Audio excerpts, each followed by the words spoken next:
Enga mana, enga reo, e rangatira mā, tēnā koutou. Ki te mana whenua, Ngāti Whātua o Rākei, e mihi ana mō tō koutou manaakitanga. E mihi ana, e mihi ana. Māori ora. Look, thank you all so much for taking the time to join us today for this particularly important session on how Tamaki Makaurau faces our immediate challenges. Look, as a city and as a country, we are emerging from stasis as a closed haven. And we've been hearing incredible things this morning about the opportunity to reimagine Tamaki Makaurau and to really think of us as a new world city. No, not just for our lifestyle, but for where our diversity, our multiculturalism, our livability and creativity shape our identity. And the idea of a city that's actually based around the experience and the needs of our people. Now that's really exciting, but in the next 12 to 18 months, we face significant challenges. Talent attraction, housing constraints, climate change and urban resilience, infrastructure and transport needs, inequality of access to education, and also we have to consider what's happening with supply chain, the emerging recessionary challenges that we're seeing globally, and also what might happen if we see either another variant of our current pandemic or indeed a new pandemic emerging. So there is much that we have to navigate. So we're incredibly fortunate in our panellists today to have phenomenal expertise in our business environment, our economy and workforce needs, innovation, health and education sectors. So I'm going to begin by introducing each of the panellists individually and asking briefly to share their thoughts on the challenges that we face. And then we will ask questions, so I do really encourage you to submit via Slido. So we're going to begin today with Craig Renney, who is the Chief Economist for the Council of Trade Unions. Now, Craig previously spent many years as a top advisor to the now Deputy Prime Minister, Grant Robertson, and has also worked for the Reserve Bank and for Treasury. So he brings both a deep understanding of our economy, but also a passion for the future of our workforce. Our panellist next to him actually needs very little introduction, I would say, to this room. Cecilia Robinson is one of New Zealand's leading entrepreneurs and a multi-award winner as a woman of influence. She is the founder and creator of one of New Zealand's most successful ever startups, My Food Bag, and is now the founder and CEO of Tend Health, with a real passion for reimagining our health sector. Sitting next to Cecilia, we've got Hengjie Wang, who is the CEO and co-founder of Kami. Now, Kami is an Auckland-based educational tech platform that allows teachers and students to edit, view, collaborate and interact with digital documents. It's currently used by 34 million users in more than 180 countries. And Kami was also named as Time 100's most influential companies of 2022 for its efforts in reimagining and supporting remote learning. And then we also are joined by Phil O'Reilly, who is the Managing Director of Iron Duke Partners. Now, Iron Duke Partners is a public policy advisory firm, but Phil will be known to many of us also for his previous role as Chief Executive of Business New Zealand. He is a global leader and business advocate. He's been chair of the Board of Business at the OECD based in Paris, member of the APEC Business Advisory Council, and has acted in a governance and advisory capacity for many New Zealand and overseas organisations. So thank you all so much for your time today. So look, I'd like to begin by passing to Craig for your thoughts on this topic at hand. Thank you. Hello everyone. I'd like to start by quoting the author Chekhov, who said that any idiot can be a hero in a crisis. It's the day-to-day living that grinds you out. Auckland's responded really well to the COVID crisis, but Auckland's problems in the next 12 to 18 months are the same problems it had prior to COVID, just accelerated. And while some people might say that Auckland businesses need confidence to return and to reopen as a consequence of reopening from COVID, I'd say that its workers also need confidence. The 900,000 workers in Auckland need confidence that they have economic security in the future for them and for their families. They need to invest in Auckland too. Workers want to live in a livable city. We've talked about the challenges of livability earlier today. One that works for them and their needs, That means tackling the long-standing problems that Auckland had around housing, around public infrastructure, including transport. The social housing wait list in Auckland has quadrupled since 2017. They want to live in a city where everyone can live with dignity and respect. We have islands of wealth here in Auckland and pockets of urban deprivation living right next door to each other. And we have communities that are still bearing the brunt of the K-shaped recession from COVID. Unemployment for Māori, Pacifica, and for young people is more than double the rate it is for Europeans. So the problems that Auckland has right now are the problems it had before, but the solutions must be different. Auckland needs a just transition, and I just heard the previous speaker talk about a just transition. It needs a just transition to its new future. It needs to make sure that we deliver that more productive, sustainable, and inclusive economy, and that as we do so, the costs of that change are not borne unjustly by Auckland residents or by Auckland workers. So what does that mean for Auckland? It means government at all levels in Auckland working together on a plan for the city, one that has sufficient long-term funding to deliver the kinds of infrastructure that Auckland will need for the immediate and long-term future, one that works with businesses and with the unions and representatives on the skills and economic development needs of the city over the next few years, delivering the future of work, one that works with local residents to make sure that everyone benefits from the growth that we hope we'll see over the next few years. It means, as Chekhov said, grinding out the solutions, not just in response to COVID, but to the problems that Auckland had prior to COVID, now and over the next few years. Thank you. Craig, just to pick up on one point that you've made there, you're talking about creating a more livable city and in partnership with the workforce. How would we do that? Sure, so one of the things we could do much better is look at where workers live and work and how they get to work. We have a city that often is congested and clogged, and workers often have to make many trips or take many different mode forms to get to work. The half-price public transport fare is a fantastic thing for doing that, and it takes huge pressure off the pockets of some of the most low and middle-income households. But let's extend that. Let's see if we could actually make what a difference free public transport would make in Auckland. And if we did that over the long run, would we actually see much better ability for workers to get to and from work in different places? They wouldn't find themselves trapped where they are right now. Thank you. Cecilia, we'd love to pass to you and get your thoughts. Thank you. Thank you for having me this morning. I'm probably not as well organised yet. I've got an army of young children at home, my youngest being 7 months. So I'm really here to talk about the future of Auckland. So I've got 3 kids, a 10-year-old, a 6-year-old and a 7-month-old. And I put my decision-making on a daily basis in the eyes of my children and the type of city that I want them to inherit ultimately. And for us, that's moved us into healthcare. And while it might sound serendipitous for us to end up in healthcare in the middle of a pandemic, it's certainly not what we plan to do, I can tell you that much. But as I look into the future, we have to deal with the here and now. And the things that concern me is that there's quite a giant elephant in the room here, because ultimately, 3 years ago or 2.5 years ago, when we were in a room like this, nobody ever wore a face mask. And, it's just something that's become part of a society that we now live in. And so for us, I think as a business, we need certainty. I worry about what the next variant might look like in 6 months and 12 months and 24 months, and the strategies that we have that underpin that as a society and agree go forward position. I worry about a healthcare structure that is crumbling in many parts, and with essential workers who we deem to be essential workers but don't get many benefits from it, I've got to say. And so we have to rethink this, and we have to challenge, what the next 12 to 18 months look like. How do we prepare for that as a society? We can't continue to simply close down. Productivity must remain a focus in the city, and we need to look overseas and see how other countries are managing through the pandemic now.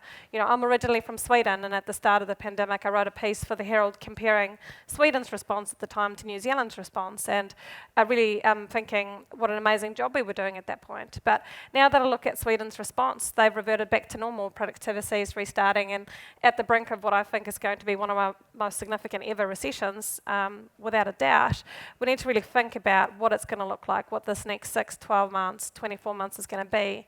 And we really need to agree a pathway on how we're going to manage through the next variants as they come and go, because simply closing down is not going to be sustainable for the economy. It's not going to be sustainable for our businesses, and it's certainly not going to be sustainable for our people and for our workers if the businesses don't have that certainty. So, you know, talking about those problems, really bringing them into the light of the day, because while the world has moved on, we're kind of still stuck in this position thinking about what's next. So, yeah. Thank you. Hengjie. Hi. You know, as I'm thinking and listening to some of the issues that you guys are all talking about, I think, you know, one of the reasons why my company and I get up in the morning, and a lot of, you know, the millions and millions of educators out there, is I think we firmly believe that a lot of the challenges and solutions that we have for the next generation can be solved by, you know, ultimately improving education and investing long-term in education. And, you know, one of the things that we did early on in the pandemic was going and saying, look, this is a massively disruptive time for our teachers and students in classrooms. They've all had to go online overnight.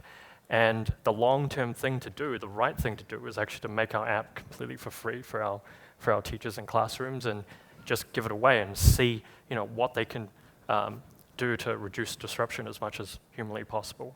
And obviously we've grown from that. We've grown our business 10x over the last 2 years in response to that on very minimal capital raised.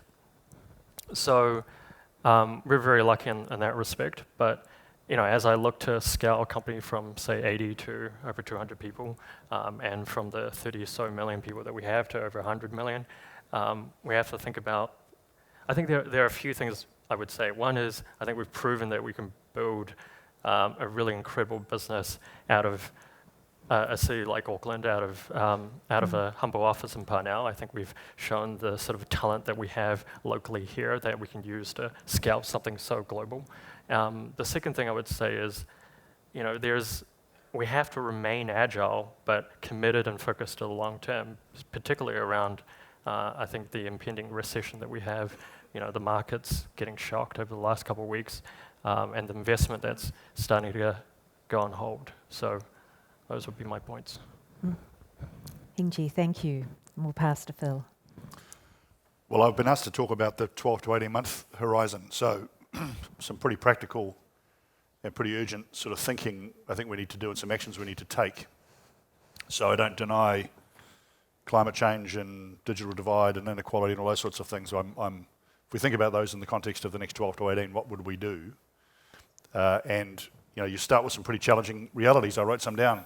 CBD visitation on the rise, but still far behind what it was pre-COVID in 2019. We still don't have many people in the CBD. I say to clients as I walk around Auckland, it's just me and the homeless people in Queen Street right now. Second point, labour shortages. They're intense throughout the city and likely to get worse before they get better. That border opening is a two-way street, as we all know. I've spoken to a number of Australian business colleagues, and you know, I talk about the big sucking sound coming from Sydney and Melbourne into our best and brightest, and we're going to struggle to backfill because our immigration system is simply not fit for purpose for what we now need. Third, business failures are likely to spike because they're running out of cash. In many businesses I'm speaking to, they say the last 3 to 4 months has been the toughest time of COVID for them, tougher than level 4 lockdown, because you know, they've got an ongoing issue around COVID, as well as no government support. Not suggesting no government should go support them anymore, but that's the reality for them. Next challenging reality: foreign investors, foreign business people wanting to come here and support our story, likely to come back much slower than we would have thought or would have hoped. China still not open to us. India still not open to us. So quite a few of those potential investors still not open to us, and that's going to be a slower process, I think, than many of us would have hoped. Next challenge: is that CBD change permanent? I was in Melbourne the other day chatting to colleagues there who run lots of office space in the CBD. They were telling me that about half of Melbourne now back to work on a pretty regular basis. But actually what you're seeing is Melbourne turning into a nightlife city. I was staying near Chinatown, and if any of you know Melbourne pretty well, Chinatown was absolutely booming on a Thursday, Friday night in Melbourne, back to normal. That's a city more damaged by lockdowns than Auckland was, and so what they're seeing is a change in the nature of their city. Greg was talking a little bit about that in the previous presentation. So is that permanent in Auckland too? Well, we see some of those changes happening. It's not yet clear to me, and it's not yet clear that Auckland CBD has a big enough footprint nor enough public transport at night and so on to really sustain that change. So it's an open question to me whether Auckland CBD can benefit from some of those same things we're seeing in, say, Sydney, Melbourne. Last ugly reality, Auckland was the most damaged place in New Zealand coming out of COVID, coming into Omicron last year. You'd faced an incredibly long and damaging lockdown, so you've got the longest road to hoe to come back. The biggest issue, though, amongst all of those things that I'm seeing as I move around the world, still on Zoom, about to be on an aeroplane any day now, is that we are the least connected that I've ever seen on a person-to-person basis. We are the most disconnected that I've ever seen in the time that I've been dealing globally in business, and that's now 25, 30 years. And we were always a bit disconnected, right? We're the most isolated first world economy on earth, and Auckland, I make the joke that 3.5 hours from Auckland fly time, you're still hit seagulls, you haven't hit anywhere yet. You've gone from Helsinki to Ankara in that time across Europe, and you've hit seagulls, so we're isolated. So we always were, but that's been exacerbated by what's gone on. And I was in Sydney chatting to a very senior group of Sydney business people, giving them a brief on New Zealand just 2 weeks ago.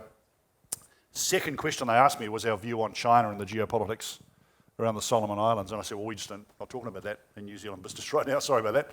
We're still a wee way behind. So that disconnection really matters, because all of those of you who did the 2 a.m. Zoom calls, flat out, Greg was right when he said that wellspring of human interaction and the backstory and the kind of helpful stuff that we've had through those personal interactions that enabled those Zoom things to happen, that's all played out now, and the rest of the world's moved on. So there's the challenging realities you've got, I think, over the next 12 to 18 months. What can we do about them? Well, I've got 5 quick ideas about what we might do, and with a theme of being deliberate. Simple, deliberate things that we can do over the next 12 to 18 months. First, reinvigorate the CBD. It won't be the same. The CBD was already struggling before COVID, and that's just been accelerated now. We already had buildings that were poor quality, wrong size, wrong place, and so on. So what would it take to get people back, and when? And that's a business issue, it seems to me. We need to concentrate on what businesses are all about. I agree with Greg earlier on that business is a human condition. Since the dawn of time, we worked together as humans. We were tilling the soil. We were hunting woolly mammoths and stuff. We were doing it together. We're together as a human race. So I think that'll come back, but we need to be deliberate about that. Second point, most important point I could say to you is actively reconnect. 2 a.m. Zoom calls don't cut it. I'm going to get on a plane next week and actively reconnect. My friends in Europe and the US are poking the borax at me that I'm still alive. So I'm going to get out and talk to them and start talking up to them about Auckland and New Zealand, and that we're back and that we're reconnected and that we want to play our part. We want to engage ourselves in their lives and what we're doing as well. So telling Auckland's story with confidence about the future. Third practical point, make sure others visit us.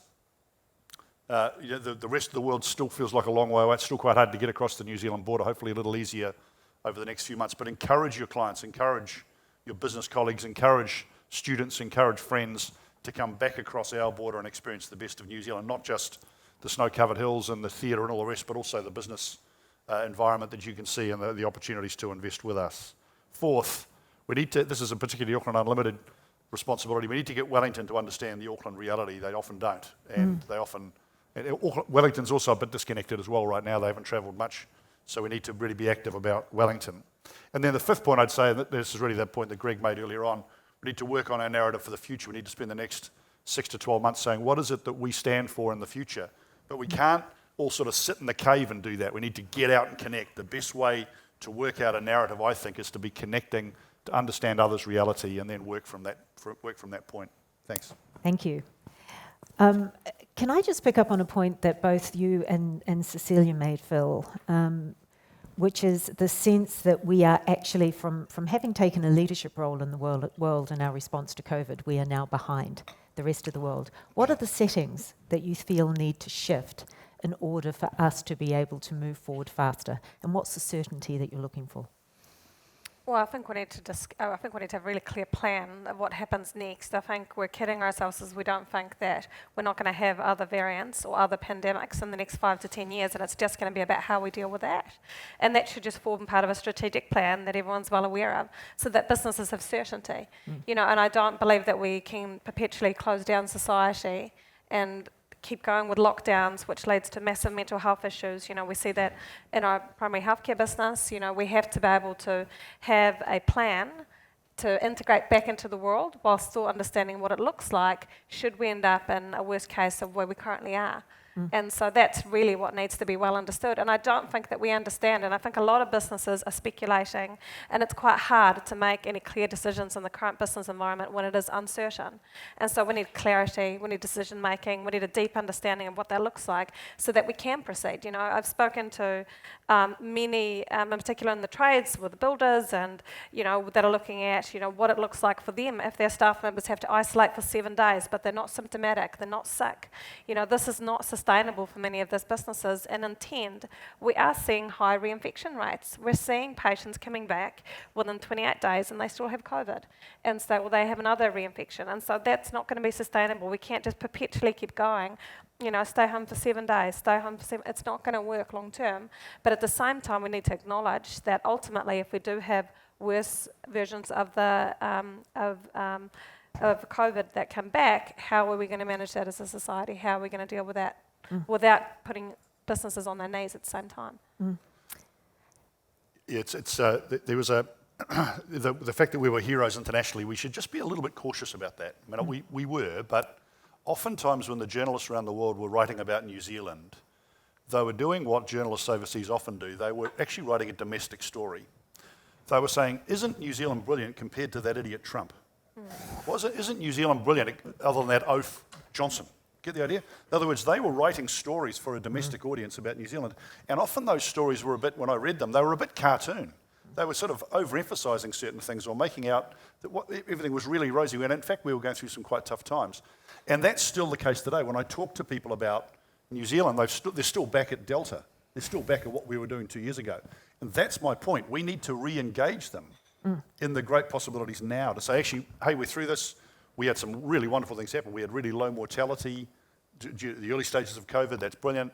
And now we're back, and we really want to re-engage with the world, because otherwise we look like a bit of a cartoon character, and I think that's a bit of a challenge for us. If I may, I mean, sort of there's the tens of thousands of people who are still alive as a consequence of that response may differ in terms of their view. And in terms of just the raw economic numbers, we still have strong positive economic GDP growth. We have unemployment at 3.2%.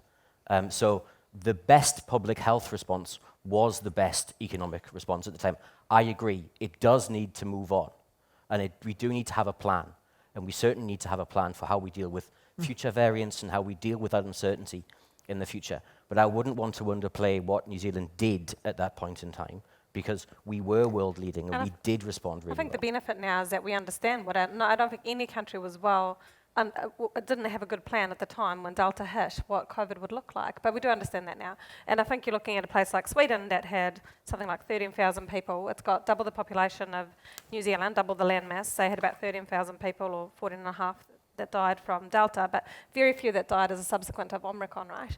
And so if you proportion that to New Zealand, you have to look at what those numbers are. And as I said, there's a significant undercurrent of people and businesses who are not coping. And the current economic numbers might look rosy, but I would challenge what that looks like in the next 3 to 6 months. Oh, sure. But the question was, what was our response at the time? Yeah. And I don't disagree with you 2 years right ago. now. Yeah. So if we're looking forward to the next 12 to 18 months, there's a very good question that's come through, which is, we've got some really short-term critical challenges.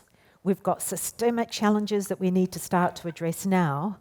And at the same time, we've also got the opportunities that exist to reimagine the city. So how do we balance the priorities and where we focus our attention over the next 12 months? And particularly when we think about climate change and the implications of that for Tamaki Makaurau.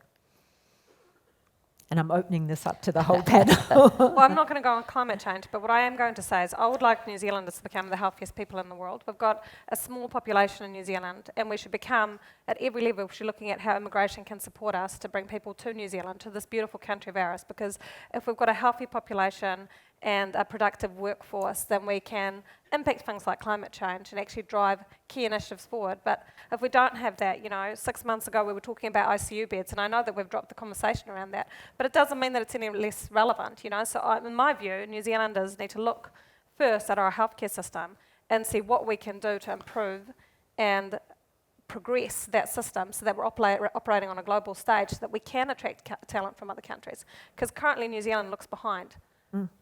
Hengjie, can I throw this question to you? Because you're taking an innovation perspective and thinking in the longer term, and we're clearly seeing new disruptive business models, new disruptive technologies.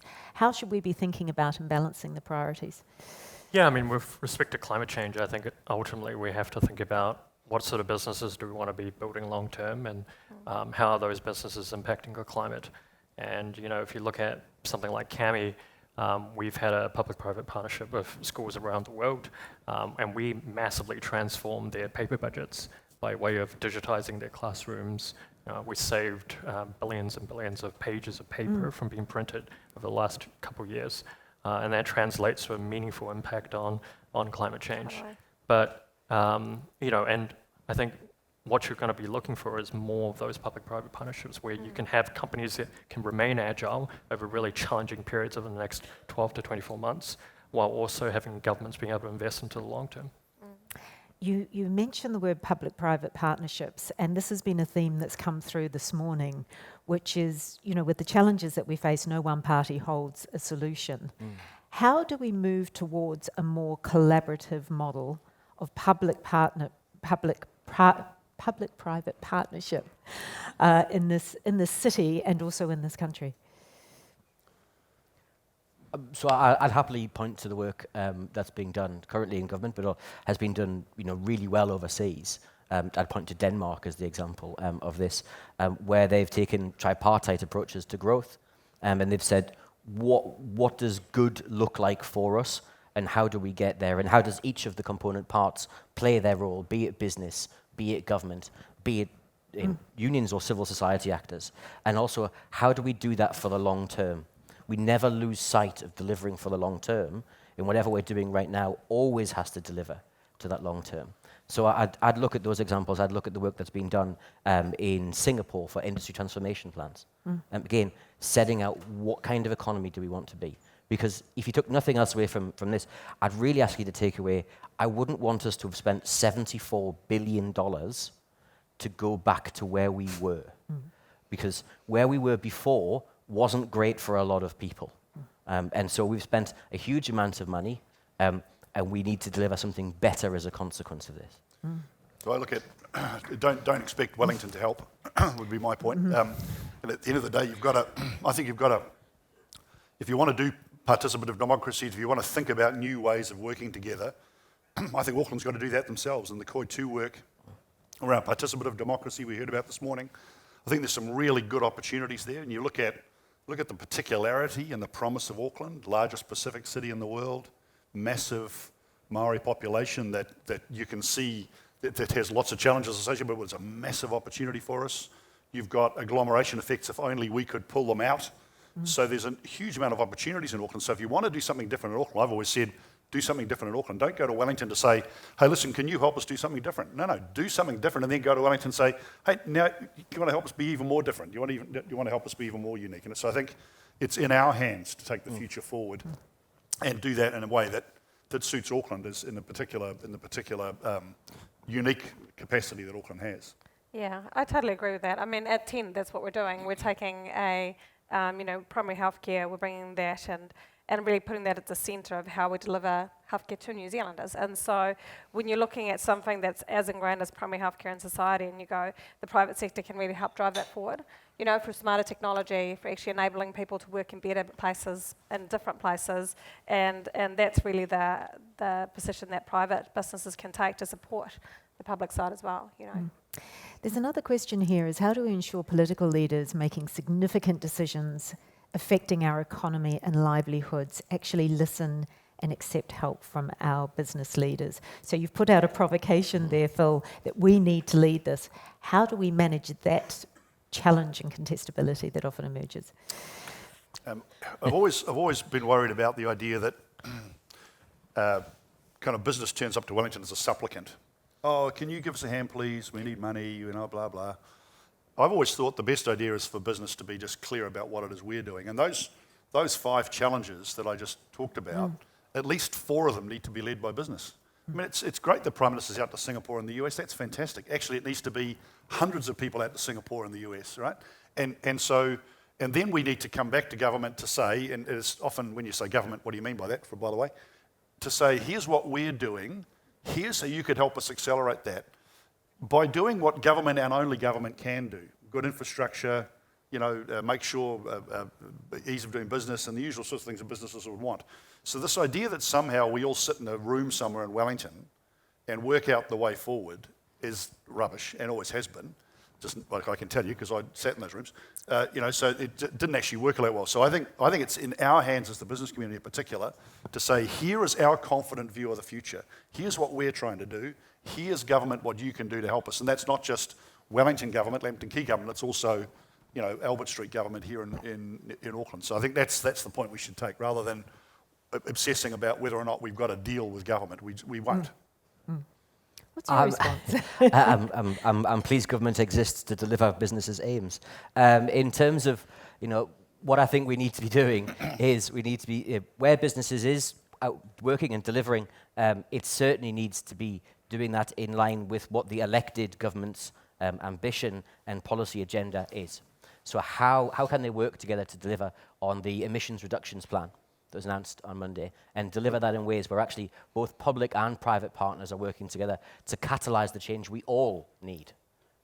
Because I think that's an area where either side working apart or deciding what they're going to do irrelevant of each other actually makes the job of delivery harder. In terms of skills, the number one problem that businesses have been seeing over the past 6-12 months in terms of their ability to grow and their ability to do what they want to do is the availability of skills. The skills system is actually inside the gift of, it's largely paid for by the Crown. So how do we do that together? How do we deliver that change together so that businesses have the skills that they need, but most importantly, workers have good, long-term, sustainable jobs as a consequence of the training that they have? So I do think it's about businesses and government working together, because if they do it apart, or if one just dictates the terms to the other, that actually makes the job of delivering on those changes we all want to see harder. So look, we are running short of time, so thank you, because it's been a very lively panel. Just before we close, part of the purpose of this conference is that we bring together actions that we can drive from this. As a summary of this, could the panel just describe 1 or 2 things that you would like to see emerge from this conference as actions? And Phil, you're nodding your head, so I wonder if I throw to you first. Oh, I think, I think Greg's presentation was really, really challenging for us, and I think that's the sort of thinking we need to do about what does a new city look like, and what does a new place look like in the context of engagement. That's my big message here, in the context of engagement. If we sit in this room and we say, hey, listen, we'll just dream it up here and go to have a cup of coffee, well, that's not going to work. We need to be engaging with the best and brightest around the world, not just through Zoom, but also face-to-face, meeting them coming to see us, so that we get the best of those ideas. And that's, I think, what we should be doing over the next 12 to 18. Hengjie, what about for you? Yeah, I completely agree with Phil. I think, you know, ultimately we've spent a lot of time stuck at home now and doing incredible work, but ultimately we have to go back out into the world. You know, I used to spend over half of my time overseas, and it got to the point where it didn't make any sense for us to actually rent a home. We lived back with our parents for over 10 years just to be able to make it work. And, you know, we haven't done that, and we need to go back out there and send our teams back out to the world. I mean, I agree thoroughly, but again, within the context of business, we need certainty of what the next period looks like. So I think for me, again, it comes back to saying, what is reality that we're going to live within the next 12, 24, 36 months, and give businesses certainty so that when you do get back into the world that you don't get locked out again, you know. So I think that's really critical, and that there's a well understood strategy that everybody understands. If you do go and circumstances change, we don't get left behind. Great. And I think this will be where we have a rare outbreak of agreement amongst places. Having that sense of what good looks like and how we're going to get there, both for Auckland and for New Zealand, and Auckland being a really important part of the growth engine of New Zealand.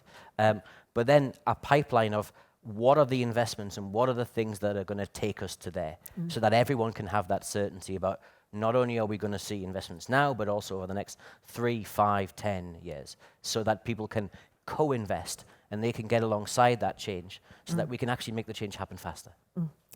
And that also requires that vision, an aligned vision for the future. So listen, thank all of you.